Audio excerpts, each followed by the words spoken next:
আজ বৈঠক চাকরিহারা শিক্ষকদের। নেতাজি ইন্ডোর স্টেডিয়ামে দুপুর 12টায় হবে বৈঠক। চাকরিহারাদের সঙ্গে বৈঠকে থাকবেন মুখ্যমন্ত্রী মমতা বন্দ্যোপাধ্যায়। শিক্ষাকর্মীদেরও বৈঠকে আহ্বান। শিক্ষকদের পাশে থাকার আহ্বান মুখ্যমন্ত্রী মমতা বন্দ্যোপাধ্যায়।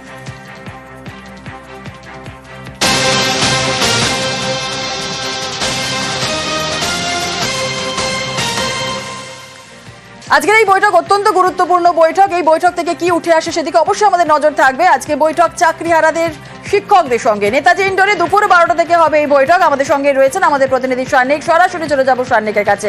সান্নিক, অত্যন্ত গুরুত্বপূর্ণ আজকের এই বৈঠক। দুপুর 12টায় হবে বৈঠক।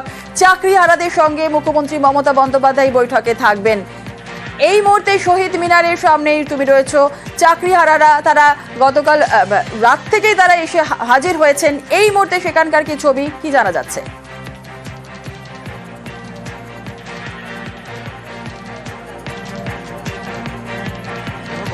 আমরা সেই ছবি দেখতে পাচ্ছি শহীদ মিনারের সামনে। এই ময়দানের মধ্যে কিন্তু গতকাল থেকেই উত্তরবঙ্গের বিভিন্ন জেলা, দক্ষিণবঙ্গের বিভিন্ন জেলা থেকে চাকরিহারা শিক্ষকরা তারা আসতে শুরু করেছেন। এই চাকরিহারা শিক্ষকদের একটা বড় অংশ যেহেতু যোগ্য চাকরি প্রার্থী ছিলেন, তারা সেই হিসেবেই তারা চাকরি পেয়েছিলেন। তাই তাদের চাকরি চলে যাওয়া তাদের কাছে, তাদের স্কুলের কাছে, তাদের সমস্ত ক্ষেত্রে কিন্তু সামাজিক ক্ষেত্রে একটা বড় সড়ো প্রভাব ফেলেছে। এবং মুখ্যমন্ত্রীর বার্তা সেই জায়গায় প্রাথমিকভাবে তিনি কিন্তু একেবারেই বলেছিলেন যে এক্ষেত্রে তাদের সঙ্গে তিনি সমাবেশ করতে চান এবং সেই জায়গায় আজকের এই বৈঠক অত্যন্ত গুরুত্বপূর্ণ হতে চলেছে।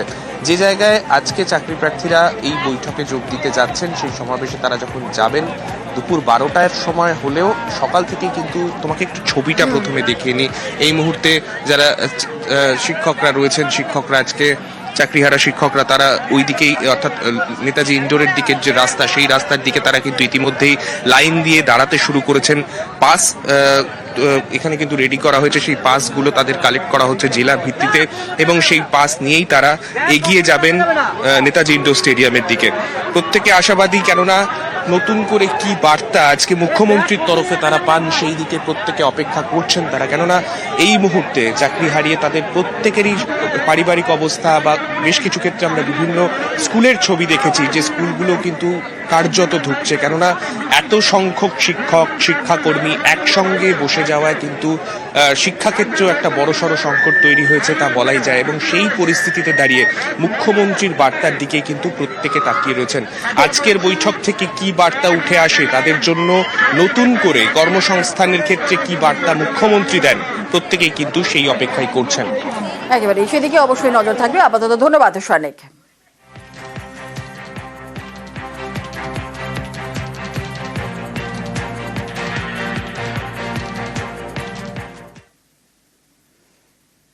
আর এই চাকরিহারাদের সঙ্গে আজ বৈঠক। মুখ্যমন্ত্রীর সঙ্গে নেতাজি ইন্ডোর স্টেডিয়ামে হবে এই বৈঠক। রাতেই জেলা থেকে কলকাতায় চাকরিহারারা এবং রাতে শহীদ মিনারের কাছে জমায়েত হয়। এই খবরের দিকে অবশ্যই আমাদের নজর থাকবে, কিন্তু এর পাশাপাশি অন্যান্য খবরের দিকে আমাদের নজর রাখতেই হচ্ছে। রামনবমীতে বিজেপির মিছিল, তৃণমূলেরও মিছিল থেকে একে অপরকে কটাক্ষ, আর এই নিয়ে তরজা তুঙ্গে।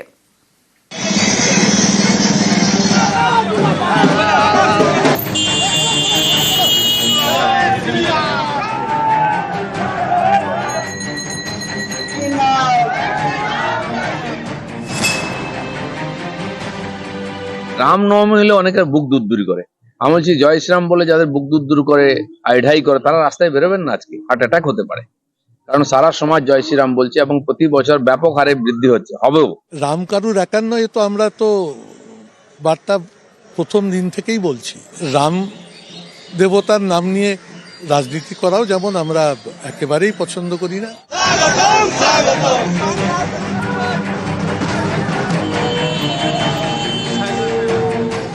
রবিবার রামনবমী, শ্রীরামের জন্মতিথি। রাজ্য জুড়ে নানা অনুষ্ঠান, মিছিল।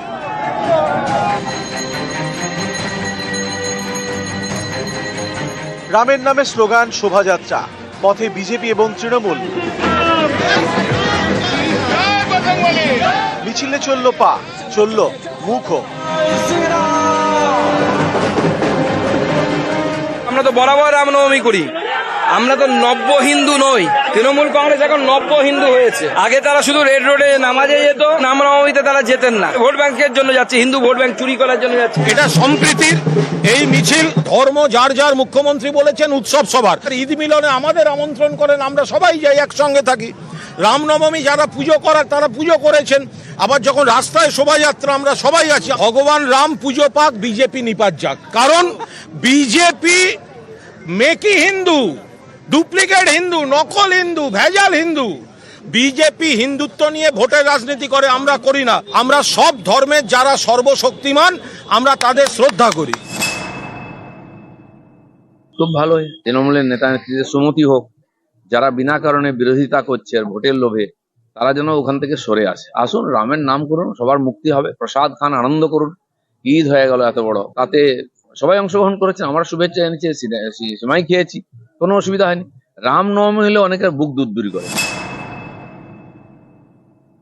সুমতি চিরকাল হয়ে আসছে বাংলার মাটিতে। হিন্দুদের অনুষ্ঠান, হিন্দুদের ধর্ম, হিন্দুদের পুজো পাঠ, মুসলমানদের পুজো পাঠ, খ্রিস্টানদের বড়দিন চিরকাল হয়ে এসছে। এইসব তৎকাল বিজেপি, তৎকাল রাজনীতিবিদদের কথার আমরা উত্তর দেওয়ার প্রয়োজন মনে করি না। কোথায় গেল সেই গুন্ডাটা? একটা নন্দীগ্রামের গুন্ডা, গুন্ডামি করলেই কেলানি খাবি। ও যখনই গুন্ডামি করে তখনই ও বেশি মস্তান হয়ে গেছে। ওকে গুন্ডামি করতে দেবো না। ওই মাতালটার কথা উত্তর দেবো না, ওটা মাতাল যুগ। মমতা ব্যানার্জির কাছে কে নাম্বার বাড়াবে, শুভেন্দু অধিকারীর বিরুদ্ধে যে যত বলবে তার নাম্বার বাড়বে। ওই জন্য মাতাল কল্যাণ এসব কথা বলছি। অস্ত্র বিনা কারণে দেখানো, বার করা, ভয়ের পরিবেশ তৈরি করাটা সংবিধানের বিরুদ্ধে। কিন্তু ধার্মিক কারণে অস্ত্র ব্যবহার করা, প্রশাসন করা, এটা স্বীকৃতি আছে। এইটা নিয়ে যারা বিতর্ক তৈরি করছে তাদের কিছু একটা নিহিত স্বার্থ আছে। সেজন্য কোনো ঘাবড়াবার দরকার নেই। ভারতীয় এবং হিন্দু রীতি অনুযায়ী যা যা আছে সেটা পালন করে হিন্দুরা উৎসব করবে। শ্রীরামের যদি সমস্তটাই তারা ফলো করতেন, তাহলে কিন্তু তার সততা, নমনীয়তা, তার মার্জিত থাকার বিষয়, প্রত্যেকেই সমান চোখে দেখা, কোনো বিভাজন নেই, আমরা এটাই জানি। এবং তিনি অস্ত্র নেবেন, তারপর অস্ত্র প্রদর্শন, যেন তিনি নিজেকে প্রদর্শন করছেন যে কত বলবান। ভগবান বলবান না তিনি বলবান। অস্ত্র এবং মিছিল দিয়ে কি ভিড়, এই ভিড়টা কি, কিসের শক্তি? বাংলাদেশে যেরকম সনাতনী হিন্দুরা আজকে সংকটে রয়েছেন, আজকে পশ্চিমবঙ্গ সনাতনী হিন্দুরা তারা অত্যন্ত কষ্টে রয়েছে। সর্বশক্তিমান, আজকে আমরা সিয়ারামের পুজো করছি। সর্বশক্তিমান তারা। একটি রাজনৈতিক দল কেন নিজেকে এত সর্বশক্তিমান বলে প্রমাণ করার চেষ্টা করছে? এই ন্যারেটিভই আমরা যেতে চাই, অত্যন্ত ভুল। নিউজ 18 বাংলা।